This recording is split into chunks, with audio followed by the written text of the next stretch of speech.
राष्ट्रीय कवि सम्मेलन आयोजित करवाया गया, तो इसमें किस तरीके से हमारे विधायक महोदय जी का योगदान रहा है और कैसा आज एक भव्य आकर्षक का ये जो विषय रहा है, इस पर थोड़ा सा आप अपने विचार। माननीय श्री अटल बिहारी वाजपेयी जन्म शताब्दी वर्ष के उपलक्ष्य में जयपुर के बिरला ऑडिटोरियम में राष्ट्रीय कवि सम्मेलन का आयोजन पूरे देश के लिए ऐतिहासिक घटना है।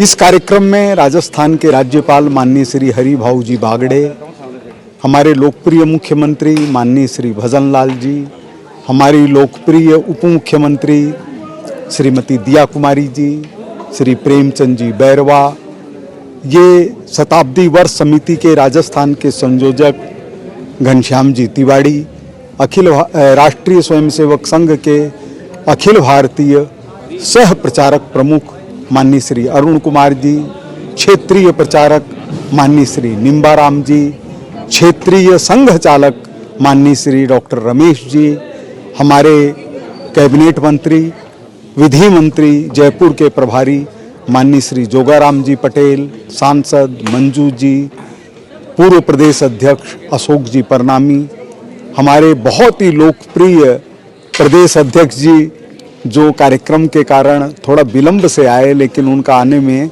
से सोने में सुहागा हो गया, माननीय श्री मदन जी राठौड़, इन सब की उपस्थिति के अंदर इतना भव्य कार्यक्रम आयोजित हुआ, इसके लिए सभी धन्यवाद के पात्र हैं। और सबसे खुशी की बात थी कि आज जो कवि यहाँ पर पधारे उनमें अगर आज किसी को काव्य महारथी कहा जाए तो गलत नहीं होगा, वो थे हमारे आदरणीय श्री हरिओम पंवार। उनके साथ में पद्मश्री सुरेंद्र शर्मा जी, बहुत लोकप्रिय कवित्री अनामिका जैन अंबर, उनके साथ में वेद व्रत वाजपेयी, उनके साथ पूनम जी, उनके साथ के अंदर प्रवीण शुक्ला जी, इन लोगों का ऐसा तारतम्य बैठा, ऐसा संगम बैठा कि लोग भाव विभोर हो गए। ये पहली घटना मेरे को लग रही है जब हरिओम पंवार जी अपना कविता पाठ करके बैठने लगे तो महामहिम गवर्नर साहब, माननीय मुख्यमंत्री जी सहित सारी ऑडियंस ने खड़े होकर के तालियां बजा करके उनका स्वागत किया।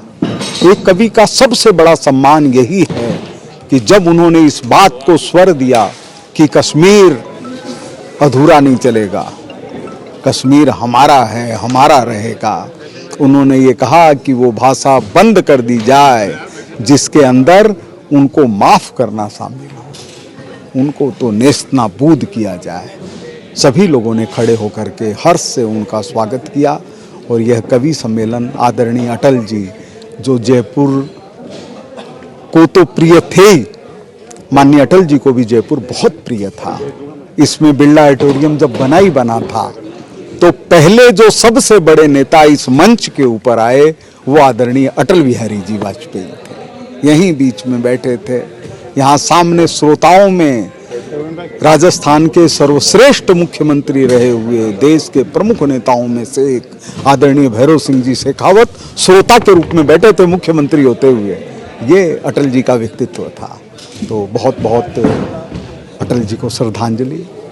जैसे सर कवियों का देश के अंदर बहुत बड़ा योगदान रहता है, समय समय पर एक दिशा देते रहते हैं, उसमें इस तरीके आज को क्या देखने को मिला जो आज की दिशा देश जिस तरह से आगे बढ़ रहा है। आदरणीय विश्व नेता हमारे लोकप्रिय प्रधानमंत्री जी नरेंद्र मोदी जी के नेतृत्व में देश चौथी सामरिक शक्ति और चौथी आर्थिक शक्ति बना हुआ है और तीसरी आर्थिक शक्ति के लिए हम साल भर के अंदर आगे बढ़ जाने वाले हैं। उसको जनता तक पहुंचा करके साथ जोड़ने के काम में कवियों की बड़ी भूमिका रही है। गोस्वामी तुलसीदास जी, वाल्मीकि जी ने जब रामायण की रचना की तो ये सब जो हमारे वाल्मीकि जी तो आदि कवि माने जाते हैं, इन लोगों ने देश को आगे बढ़ाने में बहुत भूमिका निभाई है। हरिओम पंवार जी उन्हीं कवियों में से हैं। जब जब देश में जरूरत पड़ी है एकता की तो पंवार जी के मुंह से निकलने वाले अंगारों ने राष्ट्रभक्ति की ज्वाला को धधकाने का काम किया है। इसमें युवाओं को क्या प्रेरणा मिलने वाली है? जिस युवाओं तरीके को प्रेरणा ये मिलने वाली है जो अटल जी ने कहा था